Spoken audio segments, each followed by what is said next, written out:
noite, senhoras e senhores. Sejam todos muito bem-vindos a mais um dia de live. Dessa vez, trazendo a minha querida Ana Paula Mendes, neurocientista, que vai falar um pouco sobre mindfulness e neurociência. Oi, querida Brenda, sejam todas muito bem-vindas. Vamos mandar o convite. Rafael, Maria Luísa, um beijo para vocês. Vamos aguardá-la. Nilza, seja bem-vinda. Henrique. Tia Marlene. Luciano.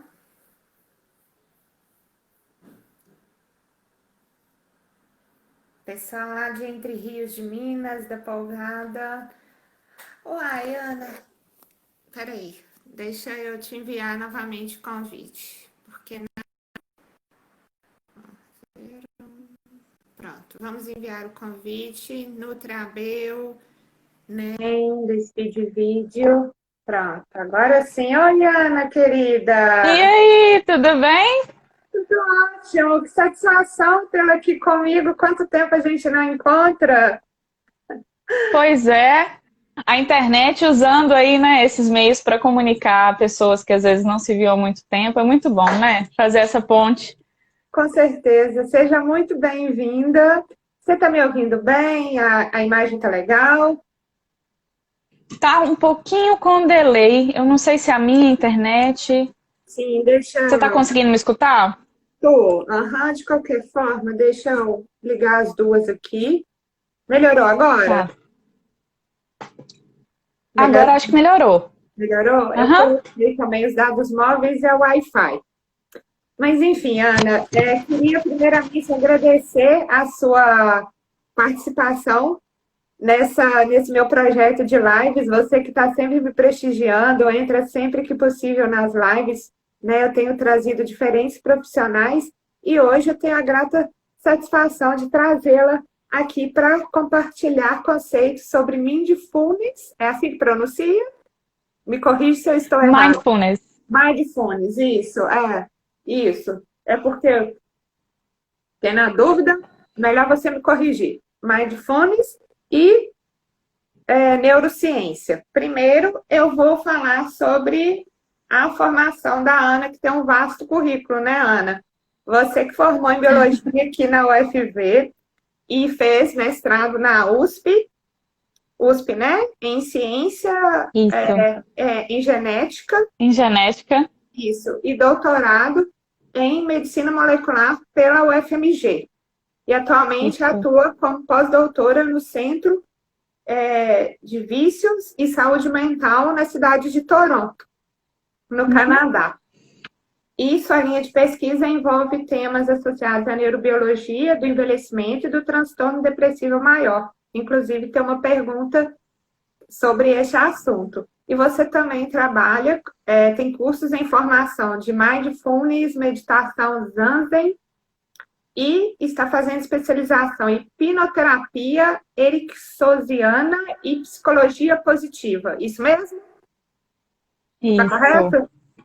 Então, Ana, para começo de conversa, eu queria só dar uns informes, gente. Vocês podem deixar os coraçõezinhos, podem deixar perguntas, os comentários estão disponíveis. E também tem um aviãozinho embaixo da tela do celular que você pode estar enviando via direct para as pessoas. Tá bom, gente? Porque aí eles recebem um link e entram diretamente na live. Renato, Luana, sejam todos muito bem-vindos. Então, Ana, a primeira pergunta é justamente sobre o tema da live. A prática do mindfulness ela é pouco difundida. Eu confesso até, Ana, fazendo uma parte, que eu conheci através de você. Eu nunca tinha ouvido falar sobre... É uma prática, né? É um estudo. Queria que você contasse um pouco mais do que se trata e desmistificasse algumas crenças que as pessoas têm sobre esse assunto. Eu acho que é uma dúvida muito comum, viu, Luana? E vai ser um prazer estar podendo falar um pouquinho mais sobre isso. Primeiro, eu queria te agradecer, né, pelo convite. Queria falar que você é uma pessoa inovadora e em Viçosa, que esse trabalho, esse projeto que você está fazendo é incrível, de trazer diversos profissionais. É um espaço que você está criando. Então, não desista dos seus sonhos, continue realmente lutando aí pelo seu espaço, pela nossa cidade, Viçosa, né? Eu considero Viçosa a minha cidade do coração, a cidade na qual eu não nasci, mas que eu me criei, eu me formei, e eu devo muita coisa a Viçosa, né? Meus pais, minha família, a gente teve a oportunidade de estudar aí, tanto no Colune quanto na UFV, que é uma universidade excelente, eu tenho uma paixão enorme pela UFV e pelos caminhos, né, que a UFV me levou, assim, as portas que a Universidade Federal de Viçosa me abriu. E é um prazer voltar, mesmo que seja de forma online, né, é um prazer voltar e conversar com as pessoas de Viçosa. Eu acho, assim, que a gente tem um papel social muito importante, né? Como indivíduos, nós somos seres políticos e sociais. Então, a gente perceber também que a gente pode contribuir de alguma forma com a nossa cidade, com o nosso país, é muito importante. Parabéns de verdade pelo seu trabalho, viu, Luana? Eu fico muito feliz de ver que você está fazendo isso com muito amor e muita dedicação. E mesmo que as pessoas não reconheçam no primeiro momento, não desista, isso é muito importante. Acredite em você e no seu papel. Eu tenho certeza que você vai tocar aí muitas vidas e abrir outras portas também, trazendo essa bagagem de conteúdos diversos, né? Então, primeiro, te parabenizar e agradecer de coração, me coloco à disposição sempre. E eu queria, na verdade, agradecer também todo mundo que está com a gente aqui hoje, né? Em pleno domingo. Sim, sim. Reservou esse tempinho aí para estar aqui. E é muito legal poder fazer esse movimento.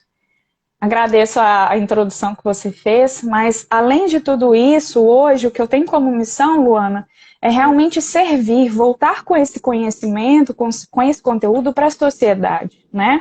De nada adianta se a gente está na academia, na pesquisa, fazendo algo que é só para a gente ali dentro. E não é. O nosso intuito é trazer esse conhecimento, essa descoberta científica para a sociedade de uma forma aplicada. Então, eu estou muito feliz de vir aqui conversar com vocês e respondendo a sua primeira pergunta. E também já convidando as pessoas que estão com a gente, se tiverem dúvidas, né? Para que elas possam também perguntar. Eu acho que é importante essa troca. Então, pontuando um pouquinho sobre mindfulness. John Kabat-Zinn, que é um pesquisador, ele é neurocientista também, ele sistematizou técnicas de meditação que são, assim, milenares, né? A gente tem técnicas de meditação que datam aí para mais de 5.000 anos. Então, ele pegou essas técnicas, desvinculou da religião, porque as pessoas aqui no Ocidente, elas acham que meditação e religião são uma coisa só, né? E, na verdade, não. Você pode meditar sem estar vinculado a uma religião. Se você tem um cérebro, você é capaz de meditar, né? Então, John Kabat-Zinn fez esse movimento de trazer para a ciência uma técnica milenar, sistematizou essa técnica, deixou ela um pouco mais palatável, né? Mais fácil, assim, de ser pontuada, e desvinculou da religião. Então, ele falou assim para o Ocidente, nós temos uma técnica aqui que funciona, né, de forma científica, a gente consegue comprovar os benefícios, e não está associada à religião. Então, você que é cristão, você que não é cristão, que é ateu, você que é espírita, todo mundo pode praticar. Porque independente da sua crença religiosa, a meditação ela não depende disso. Se você tem um cérebro, você consegue meditar. Então, John Kabat-Zinn e outros pesquisadores fizeram esse movimento e criaram esse nome para desvincular da religião, sabe? Mas são técnicas que já são usadas assim há milênios, né? Pelos hindus, pelo yoga. Então, são registros muito antigos, mas que foram sistematizados. E por falar em yoga, você também é professora dessa área, né? O Mindfulness é um tipo de yoga ou são subdivisões? Como é que é isso? Então, Mindfulness é um tipo de meditação. A gente chama que é a meditação da atenção plena. O yoga, a gente fala que é um conjunto de 8 braços. O que são esses 8 braços? É como se fosse uma árvore que tivesse 8 ramos, né? Então, no yoga, nós temos yamas e niyamas, que são princípios éticos e morais. Nós temos os pranayamas, que são técnicas respiratórias. Nós temos as posturas psicofísicas, que é o que é mais difundido no Ocidente, né? Que são os asanas. E nós temos 3 aspectos da meditação, que é pratyahara, abstração dos sentidos externos, dharana, que é foco da atenção, e dhyana, que é o aprofundamento da prática. Então, o yoga trabalha a meditação, seja na forma ativa, através das posturas, né, dos asanas. Quando você está fazendo uma prática de yoga, você não consegue pensar no mundo lá fora. Você está pensando no seu movimento, no seu corpo, nos seus músculos, né? Então, você tem esse lado ativo da prática, mas você também tem a prática de meditação passiva, sentar-se em meditação, voltar com a atenção para o momento presente. Então, você tem essas técnicas dentro do yoga para alcançar o que a gente chama de samadhi, que é a iluminação. Então, por isso que a gente fala que são 8 braços, são 8 aspectos, né? Yamas, niyamas, pranayama, asana, dharana, pratyahara, dhyana e samadhi. Então, são 8 aspectos. Então, a meditação, Lu, ela vem do yoga, ela é uma das técnicas usadas. Então, a gente tem diversas linhas de yoga, tem linhas que vão focar muito na prática física, mas tem outras que vão focar na respiração, tem outras que vão focar só na meditação, isso vai variar. Então, o Mindfulness, ele surgiu desse braço do yoga, da parte de meditação. E aí eles sistematizaram, na verdade, igual eu falei com você, e desvincularam da religião. Então, é uma prática de meditação. Se a gente fosse resumir um pouquinho. Sim. E você, como neurocientista, dá para ter elementos que se completam. O que o Mindfulness e a neurociência pode se complementar e auxiliar no seu trabalho de pesquisa, de compartilhamento. Você também que está fazendo um trabalho excepcional, Ana, vejo com boa frequência suas lives, dando aula de yoga, eu acho assim sensacional. Ó, a Cris é sua fã, acabou de entrar. Cris, um beijo para você, querida. A Cris esteve com você essa semana, não foi? Sim, não, foi... Ou tem mais tempo? 3 semanas, foi logo no início. Foi. Uhum. É ótimo, a gente estudou juntas. Bacana, tá trazendo todo mundo. Sim, nós somos vizinhas, né, Ana? Quanto tempo, né? A gente brincando lá naquela área, bons tempos, né? Meu Deus. Muita recordação. É verdade, Lu. Eu queria saber, né, como que essas técnicas se completam. Vamos pontuar, então, por partes. Eu queria até fazer um convite para o pessoal, porque eu vou dar um workshop agora no dia 17 e 24 de junho, ou seja, nessa quarta e na quarta que vem, eu vou estar falando exatamente sobre esses tópicos, como que a neurociência e a meditação se completam. E quem tiver o interesse, né, pode estar mandando uma mensagem para o meu direct, eu posso passar as informações. Então, vão ser 2 dias de workshop, das 19 às 20h30 da noite, e é R$ 39 para esses 2 dias. As aulas vão ser gravadas e disponibilizadas também para as pessoas que fizerem inscrição. E aí, dentro desse workshop, é claro, eu vou pontuar com mais detalhes, mas vamos pensar da seguinte forma, Lu. Nós temos um cérebro, né, que é um órgão aí que tem um potencial imenso de aprendizagem, e ele observa o mundo através dos nossos 5 sentidos: tato, olfato, paladar, audição e visão. Correto? Então, a gente, desde quando a gente está lá na barriguinha da nossa mãe, quando a gente começa a formar o nosso sistema nervoso central, a gente já recebe estímulos externos, né, que chegam em direção ao nosso corpo, ao nosso sistema nervoso. E aí a gente vai captando essas informações e vai construindo as conexões neurais dentro do nosso sistema aqui. Quando a gente vai crescendo, esse processo continua, ele continua até o final da nossa vida. E aí a gente vai criando essas conexões de acordo com os estímulos, as experiências que a gente tem durante nossa vida, de acordo com o comportamento dos nossos pais, as pessoas que a gente mais convive dentro da nossa escola. Só que a gente está muito acostumado, Lu, a olhar o mundo à nossa volta, o mundo externo.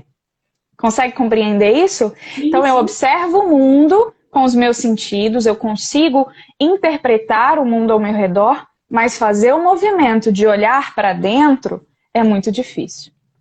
Porque a gente acaba se apegando a essas sensações externas, né? A definir a nossa realidade pelas sensações externas. E aí a meditação, ela faz o caminho de volta para a nossa morada, de volta para a nossa casa. Então ela fala com a gente, ela faz com que a gente se torne um observador da realidade interna. Porque o tempo todo eu estou querendo observar o que está fora de mim. Mas eu muitas vezes não consigo voltar esse olhar para compreender os meus sentimentos, os meus pensamentos recorrentes, compreender por que às vezes uma situação desperta em mim algo desconfortável. O tempo todo a gente quer repelir essas sensações desagradáveis, não é mesmo? A gente não gosta de sentir dor, sentir tristeza, sentir medo. A gente sempre quer fazer esse movimento de desassociar essas sensações desagradáveis. E aí a meditação, ela também nos mostra que é importante observar essa realidade interna, fazer esse movimento interno. E aí compreender também quais são esses mapas mentais que eu tenho aqui dentro, quais são as crenças limitantes que eu tenho.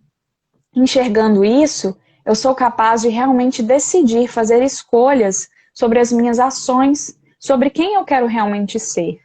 É tomar uma consciência mesmo, sabe? É fazer esse movimento de volta para sua morada, para sua casa. Neurociência e meditação tem tudo a ver. Neurociência é a ciência que estuda o sistema nervoso, o nosso cérebro, né? E aí, como que eu estudo meu cérebro apenas observando o mundo externo e não observo ele mesmo? Não observo as sensações. Eu falo demais, viu, Luana? Se deixar, eu fico falando aqui. Mas é esse movimento. É um assunto que eu, só uma parte que eu não tenho conhecimento, assim, leio muito, mas me chama muita atenção porque o autoconhecimento ele é muito difícil, né? Nós vivemos aí, como você disse na sua primeira fala, numa sociedade que muitas vezes as crenças externas nos afligem internamente. E se autoconhecer é difícil, é algo que tem que ser conquistado diariamente. Exato, diariamente. Falou aí a palavra-chave. Disciplina. Tem que ser diariamente. É como escovar um dente, tomar um banho, beber uma água. A meditação ela tinha que ser um processo de autoconhecimento, de limpeza mesmo do nosso campo mental, sabe? Porque muitas vezes, Luana, assim, eu me pego, eu acho que você já deve se pegar também, pensando no mesmo pensamento várias vezes, repetidas vezes. E eu acho que as pessoas que estão aqui com a gente também podem ter essa sensação, sabe aqueles pensamentos que estão aqui o tempo todo, ficam ruminando? Como se fosse uma abelhinha que ficasse rondando a nossa cabeça, né?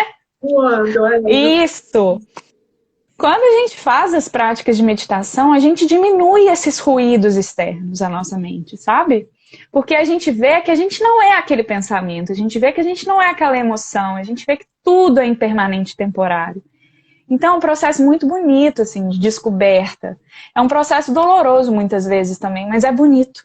Porque a gente acha realmente, a gente encontra realmente a nossa essência e a gente se depara com as nossas limitações, que a gente às vezes acha que fraqueza é algo ruim, mas não é, né? A fraqueza, ela é exatamente aquilo que nos torna gigantes, sabe? Nos tornam fortes. Então, é um processo realmente, assim, intenso de descoberta. O meu aluno, Tiago, é meu aluno, como é que fala? Eu dou aulas personalizadas para ele de meditação, ele está até aqui com a gente.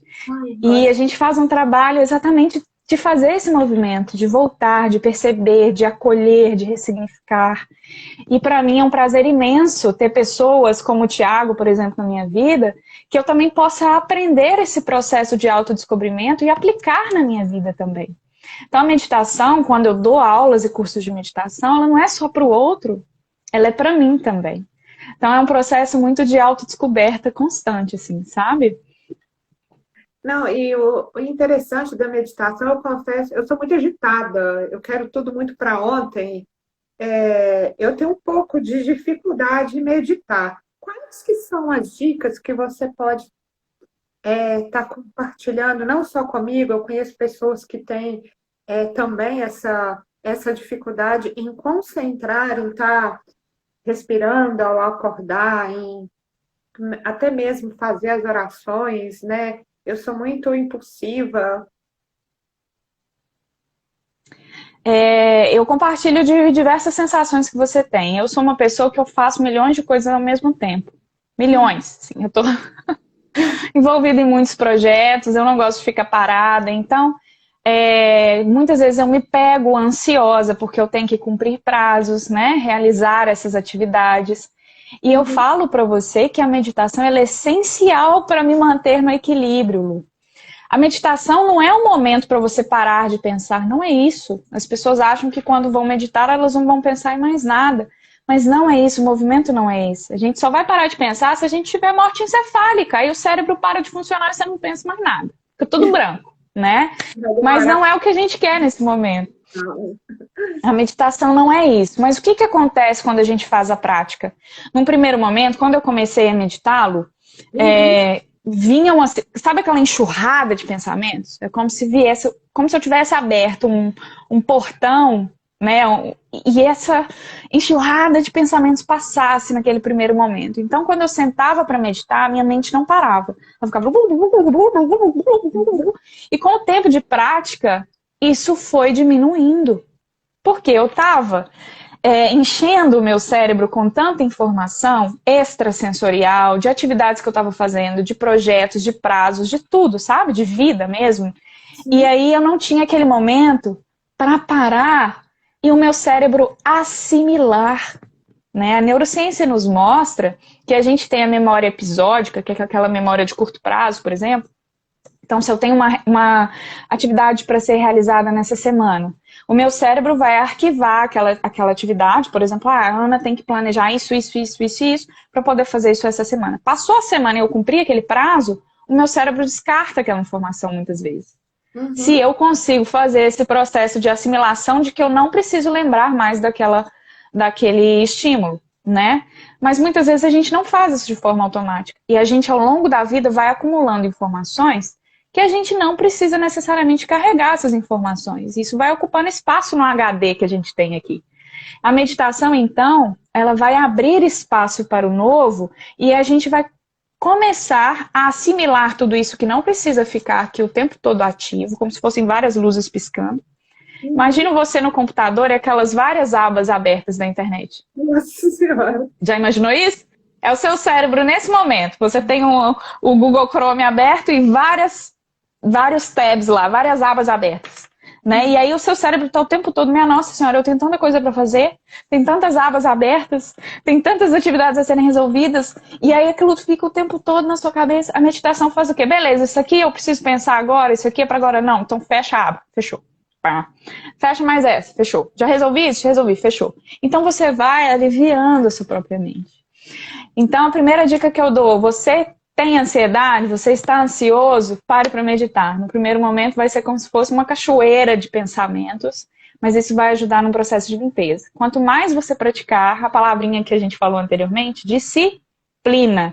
Quanto mais eu praticar, mesmo que seja por um curto espaço de tempo, 1 minuto que seja de respiração consciente, 1 minuto que seja realizando uma atividade de forma consciente, isso já vai trazer um alívio mental. Mas lembrando que meditar não é só estar com o seu foco de atenção naquele momento. Meditar também é observar como o seu corpo se sente, quais são as emoções e pensamentos recorrentes. Isso é o aprofundar na meditação. É se perceber, sabe, Lu? Muitas vezes a gente quer meditar e ficar só na superfície. Ah, então tô lavando a louça de casa, eu tô sentindo o prato, a textura da minha mão, eu tô vendo... Beleza, você está com o foco da atenção no momento. Mas e aí, o que isso acrescenta na sua vida? Você está se percebendo também? Você está percebendo as suas emoções diante de uma situação que é conflituosa? Ou que te exige ali um equilíbrio, né? Um jogo de cintura? Então a meditação é muito mais do que um foco de atenção, tá? Por isso que eu te falei que a gente tem 3 etapas. Quer começar? Começa com 1 minuto, respirando. Respiração consciente, sentindo o abdômen, abrindo, como se enchesse o balão, o abdômen vai lá para fora. Já viu a criança respirando, um bebezinho? Que a barriguinha vai para fora e para dentro? Essa é a respiração consciente. Então inspira, leva o abdômen para fora, cresce a caixa torácica, chega com ar lá em cima. Expira, contrai tudo, sabe? Contrai o abdômen, contrai o corpo, inspira, aumenta. A gente vai ensinar essas técnicas todas no workshop. Então, eu falo assim que a meditação mudou a minha vida por completo. Porque como você já expôs aí na questão da ansiedade, a questão de estar fazendo 1000 coisas ao mesmo tempo, a mente não para, eu compartilho essas sensações com você. Mas a meditação traz para mim como se ela, é como se ela organizasse, sabe? Ela organizasse as caixinhas da minha mente, esses mapas mentais, e ela conseguisse mostrar, opa, tá tudo bem, né? Vai dar certo, tá tudo bem, você é isso, você não é essa sensação que tá chegando para você. E aí você sai do modo automático e consegue realmente escolher as ações que você vai ter no seu dia, né? É muito legal o processo de descoberta, assim. Eu sei que eu ainda tenho muito que aprender. Vai fazer 8 anos que eu medito. Mas Você assim, todo o seu vasto conhecimento, a forma como você dispõe as palavras de forma muito clara e que torna ainda assim. Eu já tentei meditar, confesso que eu ainda não consegui chegar ao seu nível. Você já está há 8 anos, mas enfim, eu vejo que eu preciso, principalmente agora nesse período de isolamento. O ideal da meditação, ela é diurna, é ao acordar, ou não tem uma regra? O que você recomenda? olha, eu recomendo que você ache, né, no seu tempo aí, o melhor horário para meditar. Não adianta eu falar para você, você tem que meditar quando acordar, ou quando dormir, ou às 6 da tarde. Não, você sabe do seu dia a dia, do seu cotidiano, né? Então, às Sim. vezes, você tem aquele tempinho a mais de manhã, acordei. Eu adoro meditar de manhã, Lu, sabe por quê? Assim, eu medito, na verdade, não na hora que eu acordo, mas antes de eu ir para o trabalho. Então, Sim. eu tomo café, tomo meu banho, ponho a minha roupa, tô com tudo pronto. Antes de sair, eu sento na cadeira, na mesa aqui de casa, 5 minutos. E eu faço uma meditação de organização mental das minhas atividades daquele dia. Então eu me visualizo chegando no trabalho, realizando as atividades que eu tenho que fazer até o final do dia, sabe? Então Uhum. é uma das práticas, né, práticas de meditação que eu faço, é essa organização mental para o trabalho. Outra prática que eu faço é a prática de limpeza antes de eu dormir. E aí eu, junto com essa prática de limpeza de pensamentos que ficam ruminando, eu utilizo o relaxamento gradual do corpo, que é o body scan. Como se você fizesse um escaneamento corporal e aos poucos você vai relaxando, soltando as tensões. Então, assim, a gente tem diversos tipos de prática. Você tem que saber qual é o melhor horário para você. Testar, sabe? Teste, vou tentar de manhã, acho que né, pode ser melhor, mas às vezes na hora do almoço, às vezes antes de dormir. Então é importante você testar no seu dia qual é o melhor horário. E quando eu comecei, vou dar uma dica aqui, mas claro, isso pode variar, né? Quando eu comecei, eu não conseguia meditar sozinha, Lu. Eu fazia meditações guiadas. Então eu achava uma meditação na internet, no YouTube, colocava aquela meditação e fazia meditação guiada, sabe? Eu fiz assim por anos. Hoje ainda tem dia que eu quero meditar sobre tal assunto. Outro dia eu estava pensando sobre a minha relação com o meu feminino, o sagrado feminino, né? Em relação à reprodução, assim, a criação da vida, essas coisas. E Uhum. aí eu falei, olha, eu não tenho tanto subsídio para fazer uma meditação sozinha sobre isso. Então eu entrei no Insight Timer e achei uma meditação com esse tema.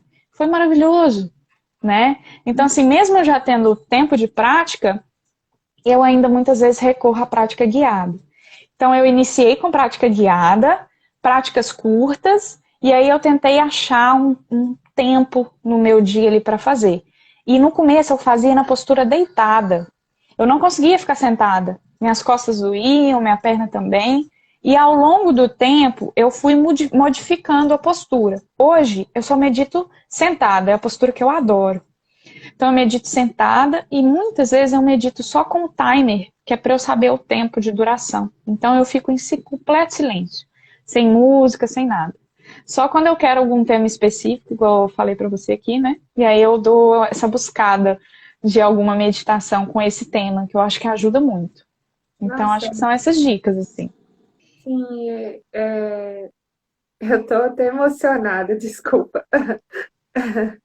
Me fez lembrar muita coisa, mas é, eu queria que você falasse também sobre a psicologia cognitiva. que ela contribui para a melhora do comportamento humano. Não fica emocionada, que eu também não quero emocionar. Eu queria que você falasse, né, sobre as ferramentas que você pode dar de contribuição na psicologia cognitiva, no sentido do bem-estar, né? Nós estamos aí passando por um período tenebroso de adaptação, né, nos pegou assim assim, sem estrutura, né? Nós não estávamos acostumados a ter uma vida em que a gente não pudesse ter o contato com as pessoas. Como que a psicologia cognitiva pode estar auxiliando? Sim. Eu fiquei um pouquinho emocionada aqui. Não, Lu, não tem que pedir desculpa por nada, sabe? A meditação, ela é isso. É deixar as coisas virem, as experiências chegarem. A gente vai tendo insights durante a prática, sabe? É como se o nosso corpo, ele precisasse de alguma forma expressar aquilo que está dentro da gente. Uhum. Então eu me sinto até lisonjeada de alguma forma, né? O que eu coloquei aqui, ter te trazido algo aí nesse momento. Sim,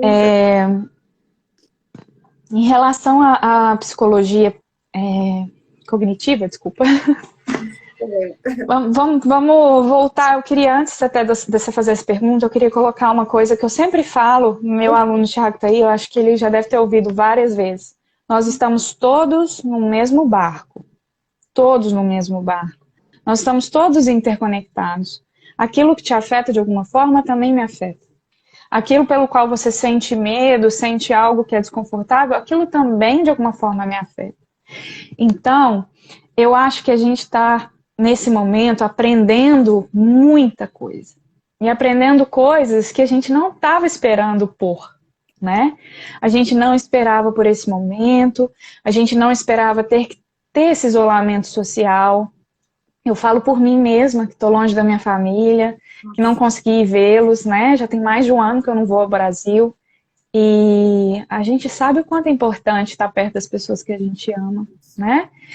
Assim, conectada com elas, de forma espiritual, energética, de forma física.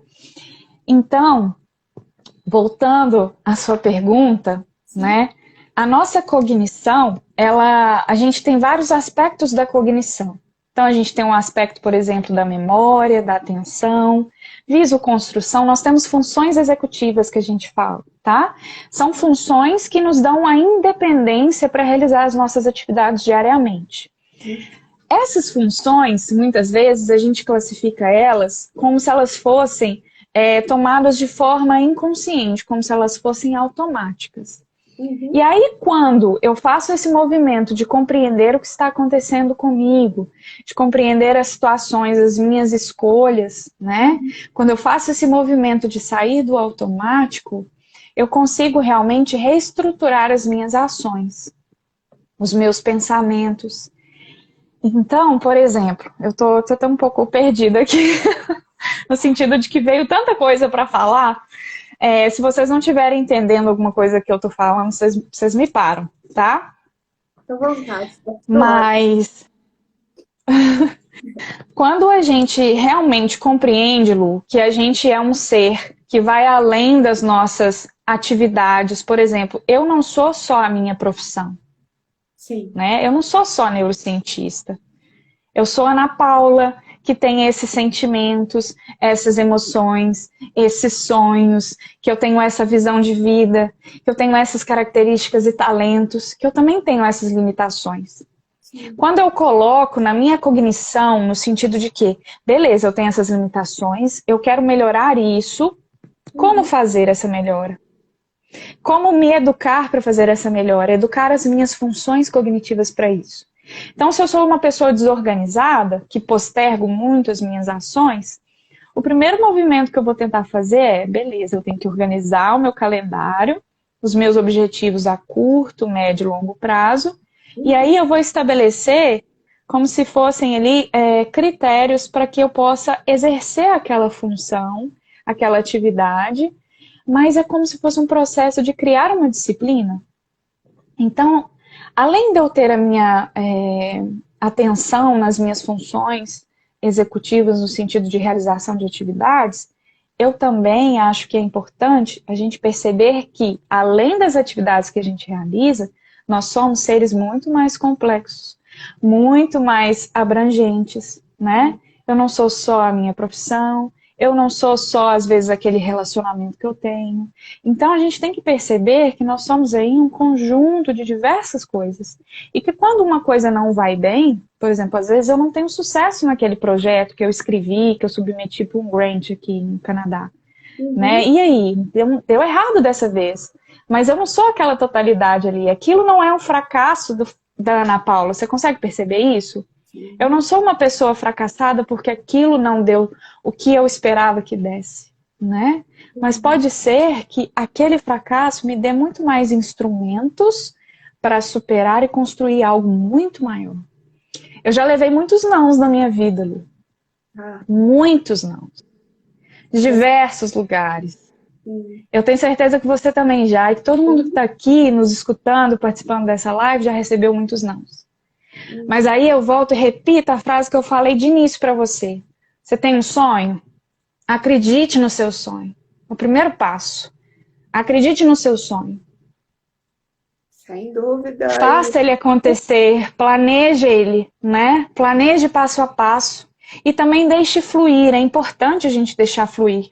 Sim. E aí quando esse não chega, ele desvia o nosso caminho para uma outra direção, às vezes que a gente não esperava, mas que a gente pode chegar num destino que seja muito mais bonito do que aquele que a gente planejou anteriormente. Então eu acho que é isso, é planejar, perceber a sua totalidade, mas também deixar ir, aquele flow, sabe? Deixar ir. Tem momentos que você tem que falar, não, beleza, agora eu não vou fazer mais força, não. Agora é com você aí, entendeu? Me leva para onde eu tenho que ir. Segue o fluxo. Eu costumo falar, Ana, né, uma frase, quando eu me sinto mais fraca, que eu fico mais forte. Né? Às vezes a gente desconhece a força que tem. E é uma frase que eu tenho como mantra. Olha só, veio uma pergunta aqui, deixa eu só passar aqui sobre... Olha, foi o Luciano Max da Silva, perguntou, uma ação precisa ser apoiada pelo conhecimento? Aí vem uma frase do Dalai Lama, maravilhosa, que eu uso como um mantra, igual você falou da questão do mantra. Ele fala o seguinte, que é importante sim você ter uma mente afiada, mas mais importante do que isso é ter um coração generoso. Né? A gente acha que mente, corpo mental, campo mental está separado do campo emocional, e não é isso, a gente tem que ter um equilíbrio entre, né? Não é só a questão do conhecimento em si, da aplicação daquele conhecimento, mas é também perceber se aquele conhecimento, quando ele é compartilhado, ele traz um bem que é maior, né? Nós tivemos aí, na Segunda Guerra Mundial, diversos estudos da medicina que foram usados para um caminho não tão bom assim, né? Então, o conhecimento por si só, quando ele não é acompanhado de um coração generoso, compassivo, eu amo essa frase do Dalai Lama. Eu fico emocionada, porque eu acho que é o que eu quero. Eu acho não, eu tenho certeza que é o que eu quero para minha vida, né? Eu quero buscar o conhecimento, mas acima do conhecimento, ou junto com ele, eu também busco uma melhora do meu coração, da minha forma de me relacionar com o próximo. Então, eu acho que é a soma, sabe? É a soma de tudo isso, assim. Eu acho que isso é muito importante. Eu não sei o que você acha. Nossa, as palavras caem como uma luva e realmente tem. O ser humano, Ana, ele busca muitos porquês, né? A gente vive, por que isso, por que aquilo, desde criancinha, por quê, por quê? O que a neurociência pode estar dando assim de resposta para esses porquês? Porque muitas vezes as respostas, nós seres humanos somos muito imediatistas, queremos a resposta para ontem. E eu me enquadro nisso, acho que mais do que algumas pessoas. Como que a neurociência pode trazer um alento ou até mesmo uma explicação para essa busca incessante das justificativas por determinada fase que estamos passando? A nossa mente, ela é muito curiosa, ela é curiosa por natureza, né? Até para aquele princípio que a gente conversou no início, de que a gente aprende através dos estímulos que a gente recebe, correto? Mas o aprendizado, ele também vai muito do aspecto emocional daquele aprendizado. Então, por exemplo, eu posso falar para você que isso aqui é um copo com suco, né? Beleza, suco de laranja. Você consegue armazenar essa informação? Ah, você tá brincando? Não nada, viu, pessoal? Não, meu Deus. É a conexão, não tem outra explicação. Você tá brincando? Não. Adorei, desculpa, gente. Ô, gente, não, dá um print aí, por favor. Peraí. Dá um print aí, gente, aí. Deixa eu tentar dar um print. Eu não consigo dar um print e segurar o copo. Mãe que tá aí na live, dá um print aí pra gente.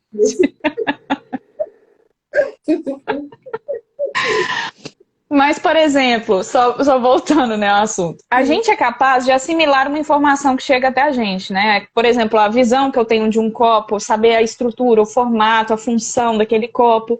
Mas esse suco de laranja, por exemplo, se ele tiver um vínculo emocional comigo, por exemplo, eu lembrar que na casa da minha avó, a minha avó colhia laranja e fazia o suco de laranja, e todo domingo, naquele almoço, tinha o suco de laranja. Essa informação, ela vai ter um lugar especial no meu cérebro. Sabe? Porque você tem, até o copo é igual. O Thiago falando. Porque você tem uma associação ali entre algo que é emocional, que de alguma forma o seu cérebro libera ali neurotransmissores de bem-estar, de sensação de prazer. Tem coisa melhor do que você estar com as pessoas que você ama e que você ter uma memória associada àquilo? Se sentir pertencente àquele lugar, o seu cérebro emite sinais dizendo isso para você. O seu corpo fica relaxado, você consegue rir mais, não é? Assim, é algo diferente, você consegue sentir isso. Diferente de quando você está num ambiente que você sente que a energia às vezes não está tão legal. E aí você fica mais tenso, você às vezes não consegue nem se expressar, né, da forma como você gostaria, como você realmente é.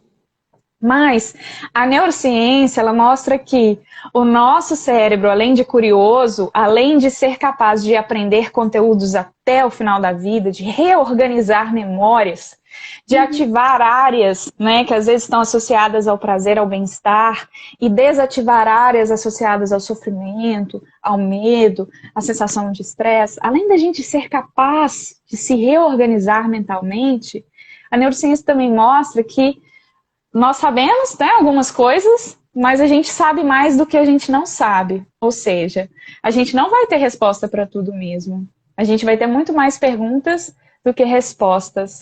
E aí o meu tio Sheik até acabou de colocar aqui, ó, arquivo emocional na amígdala cerebral. Exato, a gente tem uma estrutura que chama amígdala também, tá? Não é essa amígdala aqui não, a gente tem a amígdala aqui no nosso cérebro também, na região hipocampal. E essa região, ela fica hiperativada em situações de estresse e medo. Então, a gente arquiva nessa região muitas informações e memórias associadas a situações desconfortáveis que a gente passou durante a vida.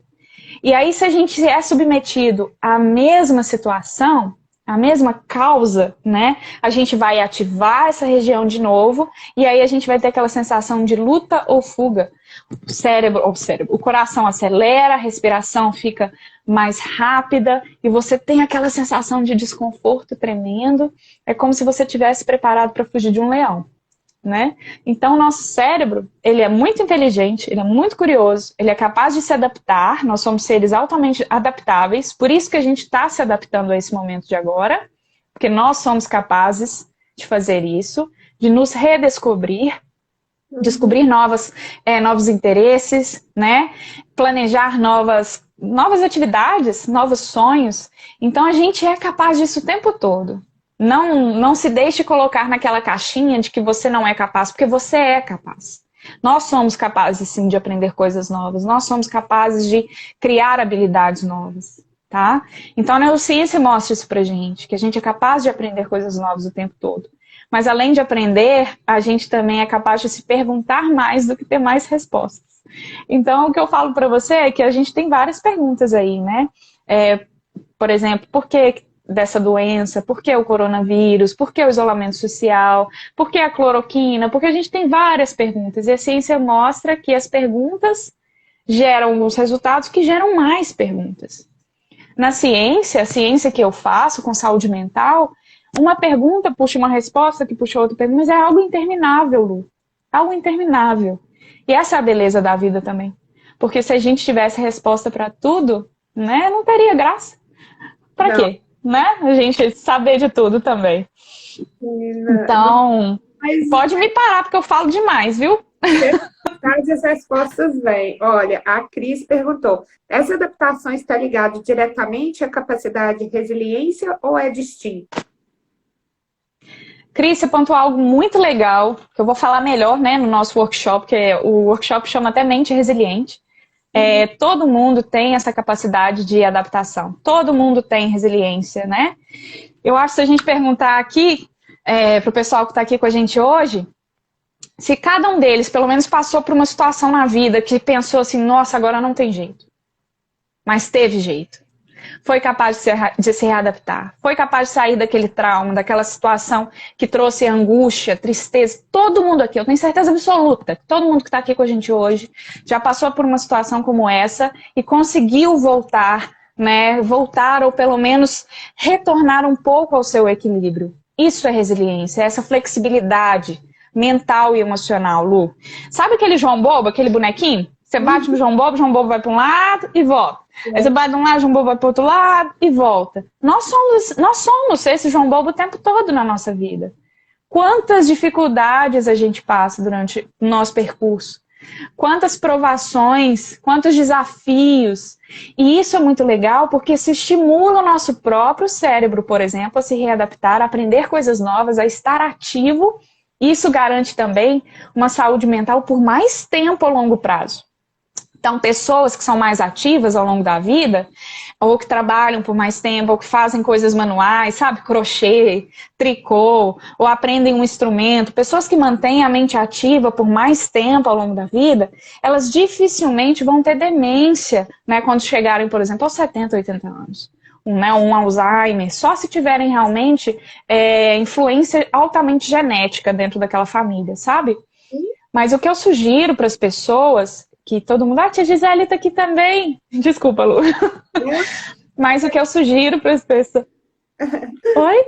Fica à vontade, o palco é seu, pode cumprimentar todos, fazer suas observações, o palco está excepcional.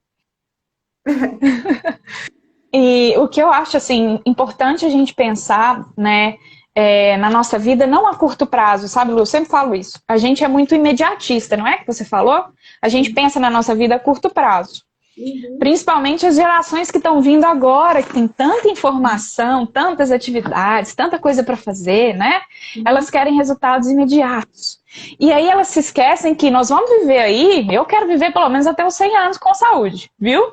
Então, hoje, eu penso na minha vida, não só daqui a 5 anos, daqui a 10 anos. Então, eu estou fazendo yoga hoje, meditação, pensando em mim lá com 100 anos. Pensando em mim lá com 90, com 80. Né? É perceber que as atitudes que eu tenho hoje, mentais, emocionais, de autocuidado físico, alimentação, tudo isso influencia não só o agora, mas influencia também todo esse meu percurso. E é importante a gente ter esse olhar holístico do ser, né? Holístico do nosso ser. Nós somos muito mais do que um corpo físico, que um corpo mental, nós somos aí o que a gente falou no início, uma completude de diversas coisas, das experiências que a gente teve, né? Enfim, eu vou falando, Lu, pode perguntando aí. Os nãos que a gente recebeu ao longo da vida e dos sims. Eu costumo, além daquela frase, uma outra também que eu gosto muito, é Deus não te tira as coisas, Ele te livra. E muitas vezes as respostas, elas não vêm de forma tão rápida quanto gostaríamos, mas um dia elas vêm. Ou então, elas estão em mensagens subliminares. Eu queria que, por falar em mensagens subliminares, né, uma das partes da neurociência é o neuromarketing. Né? Eu queria que você tecesse um pouco comentário sobre isso e falasse também sobre a sua experiência enquanto pesquisadora no Canadá, como é que está sendo a sua experiência aí, se puder compartilhar algum case de sucesso, quais são os seus planos. Obrigada, Lu. Eu nem sei quanto tempo a gente tem, eu tô falando aqui, eu nem sei a hora. São 10 minutinhos, mas Nossa Senhora. pode ficar tranquila que eu estou olhando aqui, eu vou, se for o caso, o papo tá tão assim que eu nem vi, agora que você falou, mas eu tô de olho e conforme for eu te interrompo, porque senão o Instagram barra a gente, né? Ele barra, exato. Mas, voltando então um pouquinho para a neurociência e para o neuromarketing, né? A gente tem um neurônio que a gente chama de neurônio espelho, Lu. É o seguinte, eu não sei se alguém aqui já ouviu falar desse neurônio espelho, mas a gente aprende muito com o exemplo do outro. A gente tende a imitar pessoas que a gente se inspira nelas. Então, por exemplo, uma conversa, para você deixar a pessoa, às vezes, mais à vontade com você, mais conectada com você, você começa até a imitar de forma inconsciente os movimentos. Então, por exemplo, muitas vezes, né, quando você está conversando com alguém, se a pessoa põe a mão no queixo, você instintivamente faz o quê? Põe a mão no queixo. Se a pessoa faz algum movimento, você já percebeu isso? Eu percebo que quando você está, às vezes, com um amigo... O bocejo. Com o quê, perdão? Bocejo. Bocejo. Isso é um tipo de reflexo do nosso neurônio espelho, tá? Mas falando em termos de comportamento, a gente, para se conectar muito com o outro, a gente precisa demonstrar empatia, né?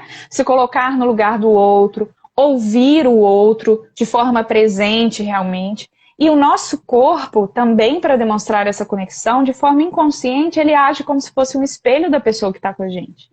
Então, a neurociência e o neuromarketing, eles trabalham muito com isso, sabe?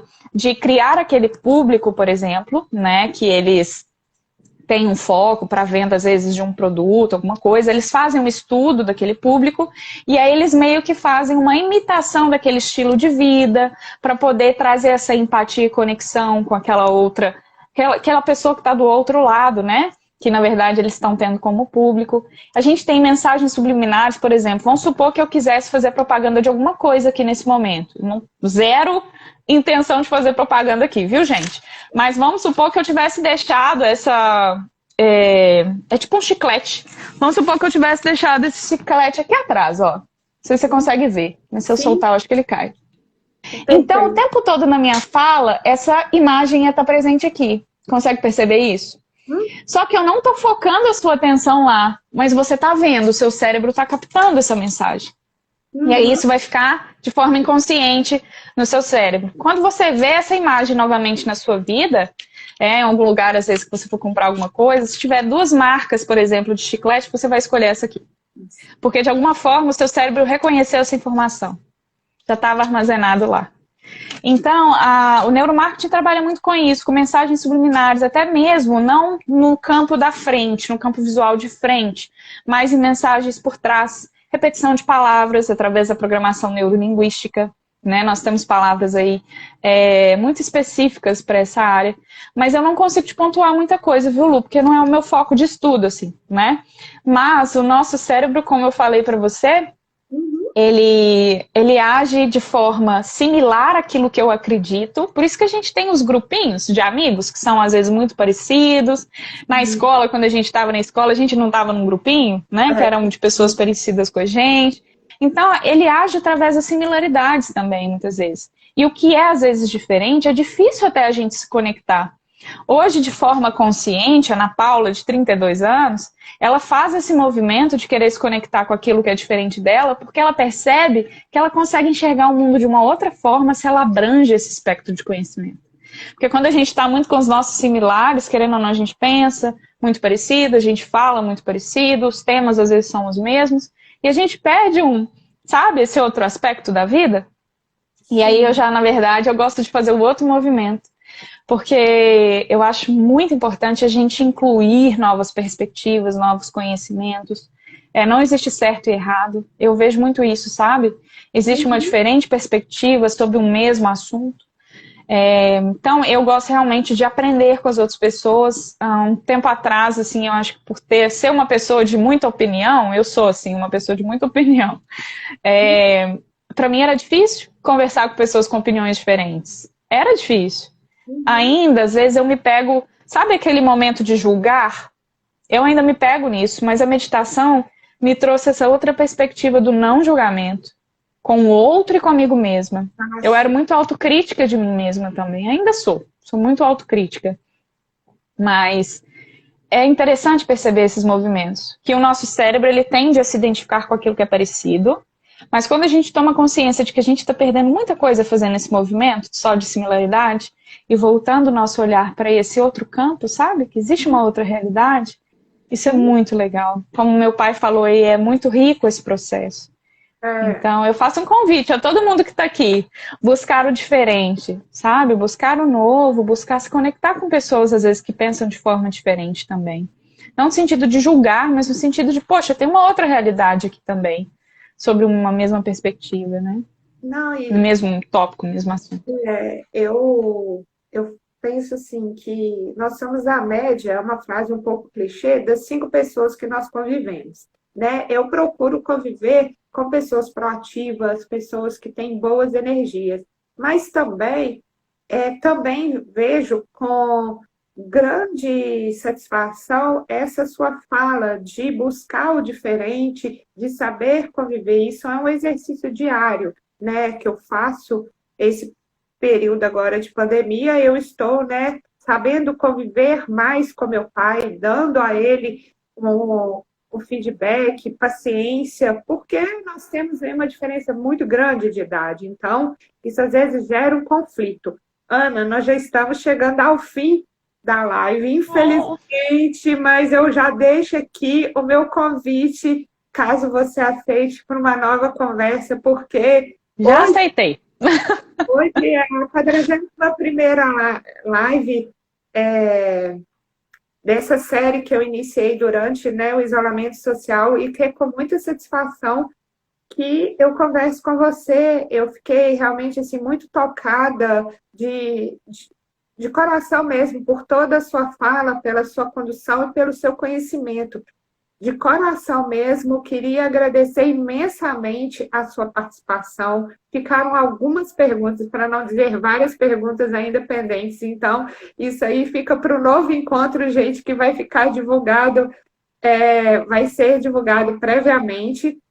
E, mais uma vez, gente, agradeço a todos que se fizeram presentes aqui na live. Muitíssimo obrigada. Ana, meu total respeito, consideração, sucesso, paz e luz para você. E, por favor, gostaria que você deixasse uma mensagem de alento, de carinho, né, nesse momento tão tenebroso que nós estamos passando, e fizesse as considerações finais. O meu muito obrigada. Obrigada demais, Luana. Estou emocionada aqui. Obrigada a todo mundo que esteve com a gente. Sempre falo isso, mas é um prazer compartilhar, né? Compartilhar mesmo, porque ninguém detém a verdade, né? E, assim, muito obrigada a todo mundo que esteve aqui com a gente. Espero que a gente tenha essa oportunidade em breve, né, Lu? Da gente conversar um pouco mais. Se Deus quiser. E que a gente possa acreditar na gente mesmo, né? Que a gente possa acreditar na nossa história. Que a gente possa perceber que nós somos únicos, nós somos lindos, nós somos perfeitos. E, assim, deixar essas crenças que nos limitam de lado, sabe? Eu falo por mim também. Às vezes eu me identifico com essas crenças. E eu não sou essas crenças. Eu não sou esses sentimentos de tristeza. Eu não sou essas emoções que chegam até mim. Porque elas são temporárias, não é mesmo? Sim. Então perceber isso. Perceba isso. Perceba que você é aquilo que você quer ser. E você está aqui para ser feliz. Corra atrás dos seus sonhos. E seja realmente generoso, lembrando que, além de uma mente afiada, né, a gente também precisa ter um coração generoso. Então, agradeço a sua generosidade pelo convite. Obrigada a cada um que esteve aqui, a prima, a Mônica, a minha amiga Cacá, a mamãe, todo mundo que participou, o papai estava aqui também, Tiago, enfim. Lu, nossa, Deus te ilumine. Tá? Eu só queria deixar o convite aqui, pessoal. Amanhã eu vou receber o professor Fabrício Vieira, aqui da Universidade Federal de Viçosa. Ele é economista, vai tratar de um tema da economia na pandemia. Oi, pessoal da Menina da Trufa, Matheus, olha, vai cair agora, gente, gratidão. Ana, meu muito obrigada, tenha uma boa noite, gente, gratidão pela presença de todos. A live vai ficar no meio GTV, estou encerrando aqui, gente, muito obrigada. Um beijo. Obrigada, beijo. Beijo.